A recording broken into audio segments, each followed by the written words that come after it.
Voici sans doute parmi les images les plus anciennes que nous avons reçues jusqu'à présent d'autrefois à Genève et on vous en remercie.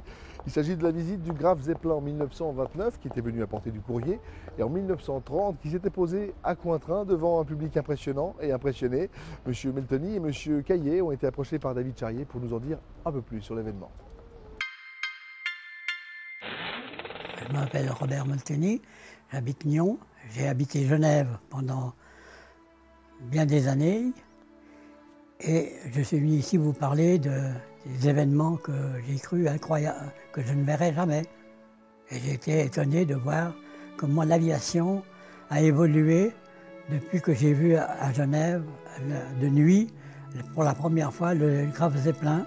Je m'appelle Jean-Claude Caillet et je suis historien de l'aviation, j'habite Meyrin et aujourd'hui nous allons vous parler des deux passages du dirigeable Graf Zeppelin qui est venu à Genève entre les années 1929 et 1930.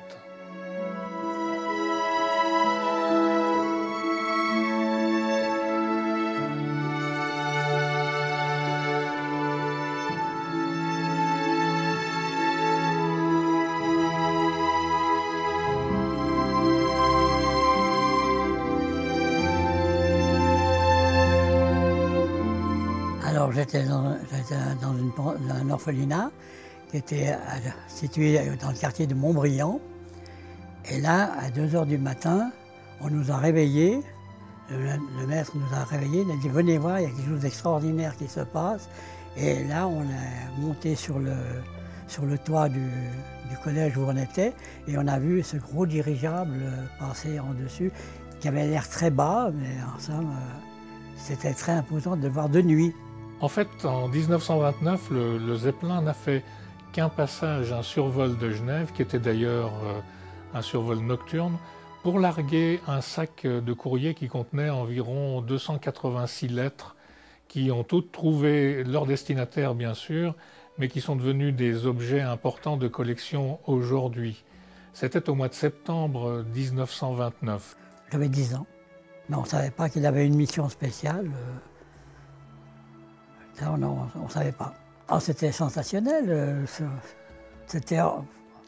Pour nous, c'était incroyable. C'est après qu'on en a discuté avec le maître, etc. On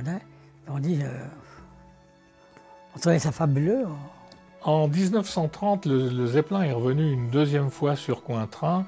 C'était à l'occasion de la 11e session de la Société des Nations qui deviendra l'ONU. Et le Zeppelin en a profité pour venir à Genève, apportant à son bord le ministre des Affaires étrangères allemand, le docteur Curtius, ainsi qu'une vingtaine de passagers. La deuxième fois que nous avons vu le Zeppelin, on nous a dit à l'école, on va monter à Cointrin parce que le dirigeable que vous avez vu il y a une année passée revient ensuite, mais il va atterrir, alors on va monter avec toute la classe, on va monter avec le prof. La venue du Zeppelin était prévue à 15 h, mais le vent étant favorable, dès 2 h 15, le Zeppelin s'est déjà présenté sur la ville de Genève. Et comme il y avait une cérémonie protocolaire avec le docteur Curtius, avec les autorités du Conseil d'État, etc., on a renvoyé le Zeppelin faire un tour. Il est reparti sur le lac, il est allé tourner sur les toits de la ville de Genève au grand bénéfice des 30 000 Genevois qui n'étaient pas montés sur le terrain de Cointrin mais qui étaient restés chez eux.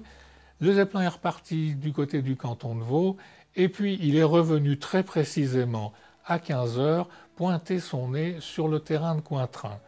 On a été à pied, on marchait beaucoup à l'école. Hein. Oh, c'était immense, moi j'ai vu ça, j'ai un gros ballon, un cigare comme disait notre prof. Pour donner une échelle de grandeur, il faut imaginer qu'à cette époque, l'aérodrome de Cointrin était minuscule par rapport à aujourd'hui. Il s'étendait grosso modo depuis l'avenue Louis Cassaille jusqu'à la route de Meyrin, ce qui faisait à peu près 450 mètres de long. Et le Zeppelin lui-même faisait 236 mètres. Il occupait la moitié de la longueur du territoire.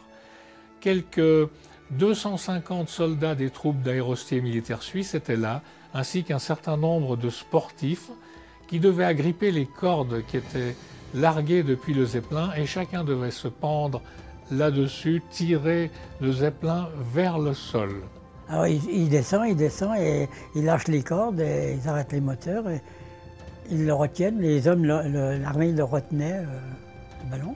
Des véhicules de pompiers sont encore arrivés avec des tuyaux pour charger des centaines de litres d'eau dans des réservoirs de l'appareil afin qu'il reste très stable au sol et qu'il n'ait pas d'emprise au vent. Il y avait un petit peu de vent à cette époque.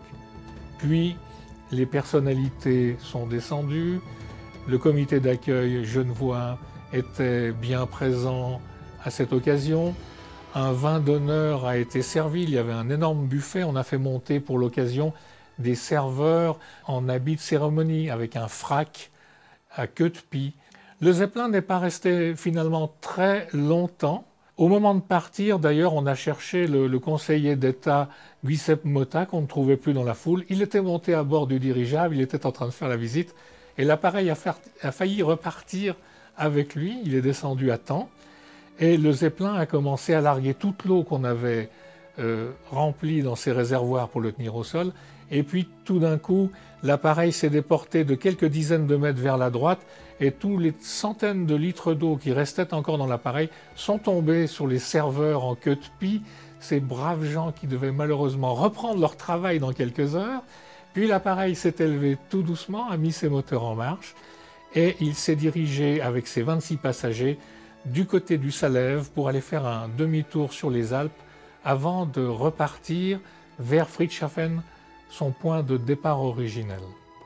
Le Graf Zeppelin aura servi jusqu'en 1936 et il va être remplacé par un appareil encore plus grand en 1937 qui s'appelle le Hindenburg. Et malheureusement, cet appareil va prendre feu dans un drame gigantesque qui s'est déroulé sur le territoire des États-Unis, et ça va être la fin de l'emploi des dirigeables pour le transport de passagers. On n'en a quasiment pas revu depuis. Il y a bien sûr quelques appareils en Allemagne aujourd'hui qu'on appelle des Zeppelin NT qui voudraient faire du transport de passagers entre les villes et les aéroports, mais c'est une technologie qu'on a abandonnée parce qu'en tout cas à l'époque elle était trop dangereuse. Les réservoirs d'hydrogène, un certain nombre d'objets inflammables qui étaient à bord de l'appareil rendraient cette technologie tout à fait catastrophique, et on a de la chance finalement qu'il n'y ait eu qu'un grand accident, celui du Hindenburg.